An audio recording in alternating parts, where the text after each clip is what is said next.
एक गांव में अंजलि नाम की एक लड़की अपने माता पिता के साथ रहती थी। अंजलि गांव के एक छोटे से स्कूल में पढ़ती थी। उसके माता पिता मजदूर थे और मजदूरी करके अपने घर का गुजारा करते थे। अंजलि पढ़ाई में बहुत होशियार थी। वो हमेशा क्लास में फर्स्ट आती थी। जैसे तैसे वो अपनी 12वीं की कक्षा पास कर लेती है। माँ, मैंने अपने स्कूल की सारी पढ़ाई पूरी कर ली है। माँ, मुझे अब आगे की पढ़ाई के लिए कॉलेज में जाना पड़ेगा। अपने गांव में कोई भी कॉलेज नहीं है। माँ, मेरे सारे दोस्तों ने अपने एडमिशन शहर के अच्छे कॉलेजेस में करवाए हैं। बिटिया, हम तुझे आगे नहीं पढ़ा सकते बेटा। अब हमारे पास तुझे आगे पढ़ाने के लिए पैसे वैसे भी नहीं है। अब तू ही बता बेटा, बिना पैसों से हम तुम्हारी आगे की पढ़ाई कैसे करवाएंगे? तेरे पिता भी अक्सर बीमार रहते हैं। आजकल वो मजदूरी पर भी नहीं जा पा रहे। इसके बाद तेरी शादी के बारे में भी सोचना है बेटा। कोई बात नहीं माँ, मैं सिलाई सीख लेती हूँ। उसके बाद थोड़े बहुत पैसे मैं भी कमाऊंगी और आपका हाथ बटाऊंगी माँ। इसी तरह काफी दिन बीत जाते हैं। एक दिन उसके स्कूल के प्रिंसिपल उनके घर आते हैं। अरे बेटा, तुम यहाँ क्या कर रही हो? चलो बेटा, जल्दी से अपनी पैकिंग कर लो। मास्टर जी, आप क्या कहना चाहते हैं? हम समझे नहीं। अरे बहन जी, हमारी बिटिया अंजलि पढ़ाई में बहुत होशियार है। आपको उसका भविष्य बनाना चाहिए। रही बात पैसों की, तो पैसा हमारे स्कूल देगा। वो इसकी सारी पढ़ाई का खर्चा उठाएगा। आप बस इसके रहने और खाने का खर्चा उठा लीजिए। प्रिंसिपल की ये बात सुनकर अंजलि की माँ और पिता दोनों बहुत खुश हो जाते हैं। जरूर मास्टर जी, आपने हमारी बेटी का भविष्य बनाने में हमारी मदद की। आपने जो हमारी बेटी की पढ़ाई के खर्चे की जो जिम्मेदारियाँ ली हैं, उसका एहसान हम कभी भी नहीं भूल पाएंगे मास्टर जी। अच्छा बहन जी, मैं चलता हूँ। उसके बाद प्रिंसिपल वहाँ से चले जाते हैं। बिटिया, ऊपर वाले ने तुझे आगे पढ़ाने का रास्ता दिखाया है। हम थोड़ी और मेहनत करके तुझे हर महीने रहने और खाने का खर्चा पहुँचाते रहेंगे। तुम हमारी बिल्कुल भी चिंता नहीं करना बेटा, और मन लगाकर अपनी पढ़ाई करना। अंजलि अपना सारा सामान बांधकर शहर के लिए रवाना हो जाती है और वहाँ पर एक हॉस्टल में रहने लगती है। शहर के कॉलेज में सभी बच्चे बहुत अमीर घर से थे। उसी कॉलेज में आरती नाम की एक लड़की पढ़ती थी। आरती बहुत ही रईस खानदान से थी। अरे वो देखो, बहन जी आई है गांव से। बहन, कौन से गांव से हो तुम? मैं जौनपुर गांव से हूँ। हाँ हाँ, वो तो तेरे कपड़ों से ही पता चल रहा है कि तू किसी गांव की ही है। सभी लड़कियाँ जोर जोर से हंसने लग जाती हैं। अंजलि उन लड़कियों पर बिल्कुल ध्यान नहीं देती और चुपचाप वहाँ से चली जाती है। अंजलि कॉलेज में मन लगाकर पढ़ाई करती है, लेकिन कुछ समय बाद उसके माता पिता उसे पैसे देना बंद कर देते हैं। अरे, इस महीने माँ और पिताजी ने पैसे नहीं भेजे। मैं हॉस्टल की फीस कहाँ से भरूंगी? ऊपर से मैंने कुछ खाया भी नहीं है। अंजलि अपनी माँ को फोन करती है। हेलो बेटा, कैसी है तू बिटिया? माँ, मैं बिल्कुल ठीक हूँ, लेकिन आपने इस महीने मुझे पैसे क्यों नहीं भेजे? माँ, सब कुछ तो ठीक है ना? बिटिया, तेरे पिता की तबीयत बहुत खराब हो गई है। वो काम पर नहीं जा पा रहे हैं बेटी, और मुझे भी मालिक ने काम पर से निकाल दिया है। हमारे पास खुद खाने के लिए पैसे भी नहीं है। ऐसे में मैं तुझे पैसे कहाँ से दूं बेटी? माँ, अपना और पिताजी का ध्यान रखिए। मेरी चिंता बिल्कुल मत कीजिए। मैं यहाँ बिल्कुल ठीक हूँ। बहुत जल्द मैं एक नौकरी ढूंढ लूंगी। इतना कहकर अंजलि फोन रख देती है। हे भगवान, अब क्या करूँ? माँ को तो बोल दिया, लेकिन मैं पैसे कहाँ से लेकर आऊंगी? और कॉलेज के साथ साथ नौकरी में कैसे करूँगी? कुछ दिनों बाद हॉस्टल का मालिक उसके पास आता है। क्यों रे लड़की, कितने दिनों से तूने हॉस्टल की फीस नहीं दी? चल जल्दी से पैसे निकाल। अंकल जी, अभी मेरे पास पैसे नहीं हैं। मैं अगले महीने दोनों महीने के पैसे दे दूंगी। सुन लड़की, पहले ही तूने सस्ते में कमरा ले रखा है। वैसे भी इस कमरे के लिए अब ग्राहक आ चुके हैं। एक काम कर, जल्दी से ये कमरा खाली कर दे। वो आदमी अंजलि को हॉस्टल से निकाल देता है। हॉस्टल के बाहर आरती और उसकी अमीर सहेलियां खड़ी हुई थीं। अरे उस भिखारन को तो देखो, इसे तो हॉस्टल से भी निकाल दिया है। हे भगवान, अब ये बेचारी कहाँ जाएगी? अरे सड़क किनारे रह लेगी, इसकी यही औकात है। सभी लड़कियां जोर जोर से हंसने लग जाती हैं। अंजलि अपना बैग लेकर वहाँ से चली जाती है और चलते चलते अंजलि एक नदी के किनारे बैठ जाती है और वहाँ बैठकर जोर जोर से रोने लग जाती है।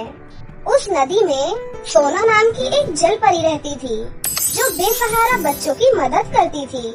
जल परी उसके सामने प्रकट हो जाती है। क्या हुआ बेटी, तुम रो क्यों रही हो? मुझे बताओ बिटिया, सब ठीक तो है ना? अंजलि जल परी को वो सारी बातें बताती है। रोना बंद करो बिटिया, मैं तुम्हारी सारी समस्याएं दूर करने आई हूँ। उसके बाद जल परी 3 जादुई गुलाब प्रकट करती है। ये लो बिटिया, ये 3 जादुई गुलाब के फूल हैं। तुम इन गुलाब के फूलों को किसी खुली जगह पर रख देना। वहाँ पर जादुई गुलाब का घर प्रकट हो जाएगा। उस घर में तुम्हें किसी भी प्रकार की कोई कमी नहीं होगी और तुम्हारी सारी समस्याएं दूर हो जाएंगी। जल परी की ये बात सुनकर अंजलि बहुत खुश हो जाती है और परी को धन्यवाद करती है। उसके बाद वो गुलाब के फूल को किसी खुली जगह पर रख देती है। गुलाब के फूल को जमीन पर रखते ही वहाँ पर 3 बड़े गुलाब घर प्रकट हो जाते हैं। ये देखकर अंजलि बहुत खुश हो जाती है और वो गुलाब घर के अंदर चली जाती है। अंदर जाकर देखती है कि उस घर के अंदर सुख सुविधा की सारी चीजें मौजूद थी और उस घर से अंजलि जो भी मांगती थी उसे वो मिल जाया करता था। अंजलि तुरंत अपनी माँ को फोन करती है और अपने माता पिता को शहर में बुला लेती है। उसके माता पिता भी अब शहर में आ जाते हैं और उस जादुई गुलाब के घर के अंदर रहने लगते हैं। अंजलि जादुई गुलाब के घर से बहुत सारे सुंदर सुंदर कपड़े मांगती है और उन कपड़ों को पहनकर अपने कॉलेज जाने लगती है। देखो तो जरा उसे, उस भिखारन के पास कितने सुंदर सुंदर कपड़े हैं। अरे कहाँ से लाती है वो? हॉस्टल के मालिक ने तो उसे धक्के मार कर बाहर कर दिया था। उसके बाद भी उसके पास इतनी दौलत कहाँ से आ रही है? बिल्कुल सही बोल रही हो तुम, इसके कपड़े तो बहुत ज्यादा महंगे लगते हैं। एक काम करते हैं, आज घर जाते समय इसका पीछा करते हैं और पता लगाते हैं कि आजकल ये कहाँ जाती है और कौन है जो इसकी मदद करता है। कॉलेज के बाद अंजलि अपने घर जाती है। वहीं आरती और उसकी सहेलियां अंजलि का पीछा करती हैं। वो जादुई गुलाब के घर के पास पहुंच जाती हैं। अच्छा जी, तो इसके हाथ ये जादुई गुलाब का घर लग गया है। इस जादुई गुलाब के घर को मैं इससे छीन लूंगी। ये घर सिर्फ मेरा होगा। आरती के पिता एक बहुत बड़े अफसर थे। आरती अपने पिता को वो सारी बातें बताती है। ठीक है बेटा, तुम बिल्कुल चिंता मत करो। तुझे वो घर चाहिए, वो घर मैं लाकर तुझे दूंगा। अगले दिन आरती के पिता कुछ गुंडों को लेकर अंजलि के घर पहुंच जाते हैं। सुनो, मैं तुम्हें प्यार से बोल रहा हूँ, इस घर को जल्दी से खाली कर दो, नहीं तो मुझे जबरदस्ती करके तुम्हें बाहर फेंकना पड़ेगा। आरती के पिता की ये बात सुनकर अंजलि के माता पिता घबरा जाते हैं और तीनों घर को खाली कर देते हैं। उसके बाद आरती उस घर के अंदर अपने पिता के साथ जाती है। जैसे ही वो घर के अंदर प्रवेश करती है, उसे जोरदार करंट लगता है। मैं जादुई गुलाब का घर हूँ। मैं सिर्फ अच्छे और नेक दिल लोगों की मदद करता हूँ। अगर तुम सभी यहाँ रहे तो मैं तुम्हें जिंदा जला दूंगा और आज के बाद कभी भी इन लोगों को परेशान किया तो तुम लोगों के साथ अच्छा नहीं होगा। गुलाब घर की ये बात सुनकर आरती और उसके पिता डरकर भाग जाते हैं और फिर अंजलि अपने माता पिता के साथ उस जादुई गुलाब घर के अंदर खुशी खुशी रहने लगी है। बहुत समय पहले की बात है। एक छोटे से गांव में नंदिनी नाम की एक गरीब लड़की रहती थी। नंदिनी के पास खेती करने के लिए थोड़ी सी जमीन थी जिस पर वो खेती किया करती थी। उसके रहने के लिए एक छोटी सी झोपड़ी थी। नंदिनी सुबह सुबह ही खेतों में काम करने के लिए चली जाती थी और शाम होने पर घर वापस लौटकर आ जाती थी। नंदिनी के घर के बगल में ही एक बहुत ही बड़ा सा घर था, जिसमें शगुन नाम की एक लड़की रहती थी। शगुन नंदिनी की बड़ी बहन थी, लेकिन शगुन नंदिनी से बहुत नफरत करती थी। एक दिन की बात है, उस गांव में एक गरीब औरत घूमते हुए आती है और शगुन के घर के पास आकर रुक जाती है। हे भली लड़की, तुम मुझे भिक्षा दे दो, मैं बहुत दूर से आ रही हूँ बेटी। देश में सब कुछ बदल जाएगा, लेकिन इनका ये भीख मांगना नहीं छूटेगा। अरे जाओ जाओ, मेरे पास कुछ भी नहीं है खाना वाना, चल निकल यहाँ से। मैं बहुत दूर से यात्रा करके आ रही हूँ, मुझे बहुत तेज भूख लगी है, तुम मुझे कुछ खाने को दे दो। तुम गुस्सा क्यों करती हो बेटी? गुस्सा नहीं करूँ तो और क्या करूँ? पहले से ही मेरा व्यापार घाटे में चल रहा है, ऊपर से तुम यहाँ आकर मुझे और गुस्सा दिला रही हो। यहाँ से तुम अभी के अभी चली जाओ। शगुन उस गरीब औरत को डांट कर अपने घर से भगा देती है। वो गरीब औरत मुस्कुराते हुए आगे चल देती है। फिर वो औरत नंदिनी की झोपड़ी के पास जाकर रुक जाती है। बेटी, मैं बहुत दूर से यात्रा करके आ रही हूँ, कृपया करके तुम मुझे थोड़ा सा भोजन दे दो। अरे अम्मा जी, आप वहाँ पर क्यों खड़ी हैं? चलिए, आप जल्दी से अंदर चलिए। नंदिनी उस गरीब औरत को बहुत ही सम्मान के साथ अपने घर के अंदर ले जाती है। वो गरीब औरत नंदिनी की झोपड़ी को देखकर कहती है, हे भली लड़की, तुम मुझे इतने प्रेम से अंदर लेकर आई हो, क्या तुम मुझे पहले से ही जानती हो? अरे अम्मा जी, क्या हम जिन्हें जानते हैं हमें सिर्फ उन्हीं का सम्मान करना चाहिए। अम्मा जी, आप इतनी दूर से यात्रा करके आ रही हैं और आपको भूख भी लगी है। ये तो मेरा सौभाग्य है कि मैं आपकी मदद कर सकती हूँ। ऐसा बोलकर नंदिनी खुशी खुशी उस गरीब औरत के लिए भोजन लाने चली जाती है। वो गरीब औरत नंदिनी की सेवा से बहुत खुश हो जाती है। खाना खाने के बाद जाते समय वो गरीब औरत नंदिनी से कहती है, बेटा, तुम बहुत ही गरीबी में जी रही हो, लेकिन तुम्हारा दिल बहुत ही अच्छा है, तुम मुझसे कुछ भी मांग सकती हो, मैं खुश होकर तुम्हें वो चीज दे दूंगी। अरे अम्मा जी, मुझे कुछ भी नहीं चाहिए, मैंने आपकी सेवा की, यही मेरे लिए बहुत ही सौभाग्य की बात है। बेटा, मैं तुम्हारी ईमानदारी से बहुत खुश हुई, मैं तुम्हें अपनी इच्छा से कुछ देना चाहती हूँ, तुम ना मत कहना। ये लो जादुई गुलाब, तुम्हें जिस भी चीज की जरूरत हो, आंखें बंद करके उस चीज को इस जादुई गुलाब से मांग लेना और तुम्हें वो चीज मिल जाएगी। इतना बोलकर वो गरीब औरत नंदिनी को आशीर्वाद देकर वहाँ से चली जाती है। ऐसे ही कुछ दिन बीत जाते हैं और नंदिनी उस गरीब औरत के दिए हुए जादुई गुलाब का कोई भी प्रयोग नहीं करती है। कई महीने बीत जाते हैं। एक दिन नंदिनी के पास खाने के लिए कुछ भी नहीं बचा था। भूख से परेशान होकर नंदिनी अपनी बड़ी बहन शगुन के पास मदद मांगने के लिए चली जाती है। दीदी, मेरे दिन बहुत ही गरीबी में गुजर रहे हैं, मेरे पास खाने के लिए कुछ भी नहीं है, कृपया करके आप मुझे कुछ अनाज दे दो, जैसे ही मेरी फसल कटेगी मैं आपका अनाज आपको लौटा दूंगी, मैं आपसे वादा करती हूँ। माफ करना बहन, लेकिन मैं तुम्हें अपना चावल नहीं दे सकती हूँ, मुझे शक है कि तुम मेरा चावल मुझे लौटा नहीं पाओगी। गलत मत समझना मेरी बहन, लेकिन मैं तुम्हारी मदद नहीं कर सकती हूँ। नंदिनी अपनी बहन से कुछ भी नहीं कह पाती है और उदास होकर अपने घर वापस लौट आती है। तभी नंदिनी को अचानक से उस गरीब औरत के दिए हुए जादुई गुलाब की याद आती है।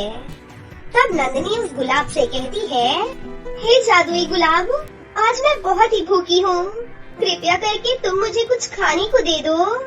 नंदिनी के इतना कहते ही उसके सामने बहुत ही स्वादिष्ट खाने प्रकट हो जाती हैं। अपने सामने इतना सुंदर भोजन देखकर नंदिनी बहुत खुश हो जाती है। अब नंदिनी को जिस भी चीज की जरूरत होती थी, नंदिनी आंखें बंद करके उस जादुई गुलाब से वो चीज मांग लेती थी। अब नंदिनी बहुत ही अमीर हो गई थी।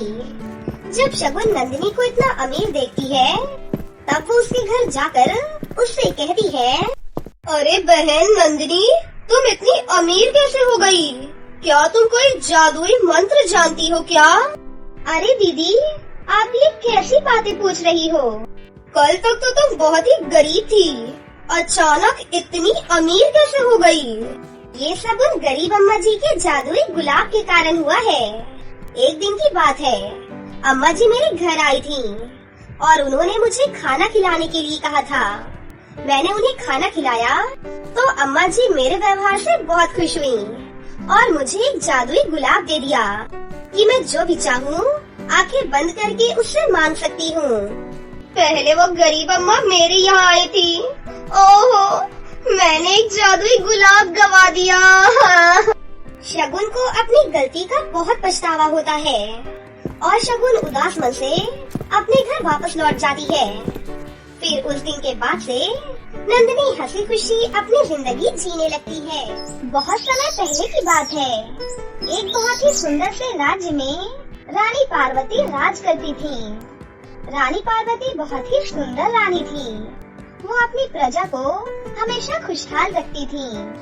उसी राज्य में विनोद नाम का एक व्यक्ति अपनी बेटी महक के साथ रहता था। उसकी बेटी महक बहुत ही सुंदर और होशियार थी। साथ ही साथ वो बहुत ही ईमानदार भी थी। विनोद सुबह ही काम करने के लिए चला जाता था। इस बीच महक घर पर अकेली ही रहती थी। फिर एक दिन जब महक खाना बनाने के लिए जाती है तब वो देखती है कि उसकी सारी लकड़ियाँ खत्म हो गई हैं। आज तो खाना बनाने के लिए एक भी सूखी लकड़ी नहीं बची है। मैं जंगल में जाकर सूखी लकड़ियाँ इकट्ठी करके लेकर आती हूँ। ऐसा बोलकर महक लकड़ियाँ लेने के लिए जंगल की तरफ चल देती है। लेकिन महक को एक भी सूखी लकड़ी नहीं दिखाई दे रही थी। सूखी लकड़ियों की खोज में महक जंगल के अंदर जाने लगती है। चलते चलते महक जंगल के बहुत अंदर पहुंच जाती है। फिर महक सूखी लकड़ियों को इकट्ठा करने लगती है। जब महक लकड़ियों को इकट्ठा कर रही थी तभी उसकी नजर एक बहुत ही सुंदर से गुलाब पर पड़ती है, जिसे देखकर महक बहुत ही ज्यादा खुश हो जाती है। ये गुलाब कितना सुंदर है। इतने घने जंगल में भला इतना सुंदर गुलाब कहाँ से आया है? मैं इस गुलाब को अपने साथ अपने घर पर लेकर चलती हूँ और अपने आंगन में इसे लगा दूंगी। महक लकड़ी और गुलाब लेकर अपने घर पर वापस चली आती है। फिर अगले दिन सुबह होने पर जब महक अपने गुलाब को देखने के लिए आती है तब वो बहुत ही ज्यादा खुश हो जाती है, क्योंकि वो गुलाब बहुत ही सुंदर और ताज़ा दिखाई दे रहा था। प्रकृति का बनाया हुआ ये कितना सुंदर गुलाब है। मैं पापा को बुलाकर अभी इसे दिखाती हूँ। पापा इसे देखकर बहुत खुश होंगे। महक गुलाब का पौधा दिखाने के लिए अपने पापा को आवाज लगाती है। महक की आवाज को सुनकर विनोद वहाँ पर आ जाता है और महक से कहता है, महक बेटा, आज मैं काम पर नहीं जाऊंगा। मुझे बहुत ही थकान महसूस हो रही है। मैं कल से काम पर जाऊंगा। ठीक है पापा। अच्छा ये बताइए कि ये गुलाब का पौधा दिखने में कैसा दिख रहा है? जब मैं कल जंगल में लकड़ी लेने के लिए गई थी तब मुझे ये पौधा दिखाई दिया।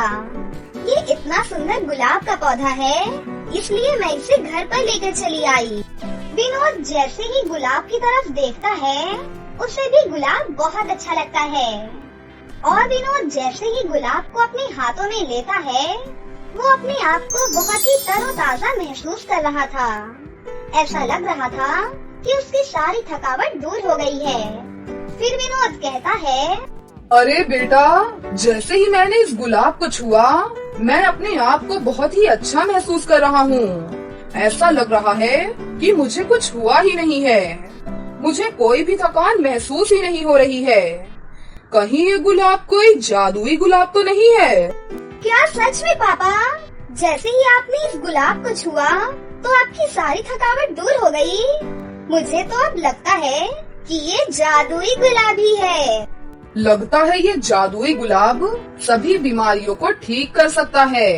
विनोद और महक दोनों ऐसी बातें कर ही रहे थे कि उन्हें एक आवाज सुनाई देती है। सुनो सुनो सुनो, रानी पार्वती की तबीयत बहुत ज्यादा खराब है। जो भी उन्हें ठीक कर देगा उससे मुंह मांगा इनाम मिलेगा। सुनो सुनो सुनो। क्या रानी पार्वती की तबीयत खराब है? महक, इस गुलाब को ले जाकर रानी पार्वती को दे दो। क्या पता इससे वो ठीक हो जाएं। रानी बहुत ही अच्छी हैं। वो प्रजा का बहुत ध्यान रखती हैं। वो ठीक हो जाएंगी तो हमारे लिए बहुत अच्छा होगा। महक जादुई गुलाब को लेकर रानी पार्वती के महल में जाती है और महक जैसे ही गुलाब को रानी पार्वती के सर पर रखती है, रानी पार्वती बिल्कुल ठीक हो जाती हैं। रानी जैसे ही उस गुलाब को देखती हैं, उन्हें सारी बातें समझ में आ जाती हैं। फिर रानी पार्वती कहती हैं, बेटा तुम्हारा बहुत बहुत धन्यवाद। तुम नहीं जानती होगी आज तुमने मुझे क्या लौटाया है। तुम्हें इसके बदले क्या इनाम चाहिए बेटा? तुम मुझसे बोलो। महारानी जी, आप गुलाब से ठीक हो गई हैं। इससे बढ़कर हम प्रजा को भला और खुशी क्या हो सकती है। अब मैं अपने घर पर चलती हूँ। मेरे पिताजी मेरा इंतजार कर रहे होंगे। आप मुझे आज्ञा दीजिए। तभी रानी पार्वती जैसे ही उस जादुई गुलाब को छूती हैं, वो गुलाब एक बहुत ही सुंदर राजकुमार के रूप में बदल जाता है। रानी ये देखकर बहुत ही ज्यादा खुश हो जाती हैं। बेटा आज तुमने मेरा बेटा मुझे वापस लौटा दिया। तुम्हारा बहुत बहुत धन्यवाद। महारानी जी, मैं कुछ समझी नहीं। ये गुलाब भला आपका बेटा कैसे हो सकता है? ये बात उस समय की है जबकि एक डायना नाम की जादूगरनी राजकुमार से शादी करना चाहती थी और जब राजकुमार ने उसे मना कर दिया तब उस जादूगरनी ने राजकुमार को एक श्राप दे दिया और मेरे बेटे राजकुमार एड्रियन को एक गुलाब के फूल में बदल दिया। बेटा आज तुमने इस श्राप को तोड़ दिया है और तुम्हारे लिए मैं बहुत खुश हूँ। क्या तुम इस राज्य की रानी बनना स्वीकार करोगी? हाँ महक, आज तुमने इस श्राप को तोड़कर मेरी जान बचाई है। क्या तुम मेरी पत्नी बनना स्वीकार करोगी? इससे ज्यादा सौभाग्य की बात मेरे लिए और क्या हो सकती है। उसके बाद एक शुभ दिन पर राजकुमार एड्रियन और महक की शादी हो जाती है। अब राजकुमार एड्रियन और महक उस साम्राज्य के नए राजा और रानी बन जाते हैं। वो दोनों प्रजा की बहुत अच्छे से देखभाल करते हैं और खुशी खुशी अपना जीवन गुजारने लगते हैं।